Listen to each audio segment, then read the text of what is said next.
دیکھ کے کہتی ہے کہ اے قیدیو تم کہاں سے آئے ہو، کس شہر کے رہنے والے؟ بی نے جھکے سر سے کہا ہم مدینہ کے رہنے والے۔ جیسے ہی مدینہ کا نام سنا نا عزادارو، ہند تک سے اتری اور ادب سے زمین پر بیٹھ گئی۔ بی کہتی ہے تو زمین پر کیوں بیٹھ گئی؟ ہند کہتی ہے قیدی اور تو تمہیں نہیں معلوم، تم نے مدینے کا نام لیا ہے۔ ارے میں قربان، مدینے میں میرا آقا حسین رہتا ہے، ارے میں حسین کے احترام میں زمین پر بیٹھ بس عزادارو۔ بی کی آنکھوں سے آنسو جاری ہوئے۔ بی نے کہا اور کس کس کو جانتی ہے؟ کہتی ہے میرے حسین کا ایک بھائی عباس ہے۔ عزادارو میری بیوی کہتی ہے کیا کسی عورت کو جانتی ہے؟ کیا تجھے حسین کی بہنیں یاد ہیں؟ تو ہند جھڑک کر کہتی ہے قیدی اور تو خبردار، یہ شرابی کا دربار ہے، یہاں میرے مولا کی بہنوں کا نام نہ لینا۔ عزادارو میری بیوی تڑپی اور تڑپ کر کہتی ہے ہند اگر اب تجھے زینب ملے تو کیا پہچان لے گی؟ عزادارو کہتی ہے میں قدموں میں گر جاؤں گی، ارے میں ٹھنڈا پانی پیش کروں گی۔ بس میری بیوی نے چہرہ اٹھایا اور کہا ہند غور سے دیکھ، میں حسین کی اجڑی بہن زینب ہوں۔ عزادارو ہند تڑپی، اپنی چادر اتار کر پھینکی اور کہا بیوی یہ کیا ہو گیا؟ اے بیوی تو شرابی کے دربار میں، ارے تیری چادر کہا حسین مارا گیا، میری چادر چھن گئی۔ عزادارو جیسے ہی بیوی نے کہا نا حسین مارا گیا، میری چادر چھن گئی، ارے ہند نے ایک عجیب سوال کیا، کہتی ہے حسین مارا گیا، آقا زادی تیری چادر چھن گئی، کیوں تیرا عباس کہاں تھا؟ عزادارو بیوی تڑپی اور کہا ہند تو نہیں جانتی میرا عباس جنگ کی حسرت لے کر دنیا سے گیا، یہ جو گھوڑے کے گلے میں سر ہے یہ عباس کا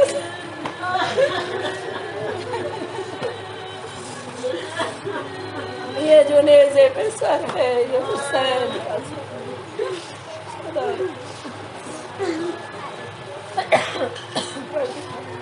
بحق محمد و آل محمد رب العالمین، بحق محمد و آل محمد۔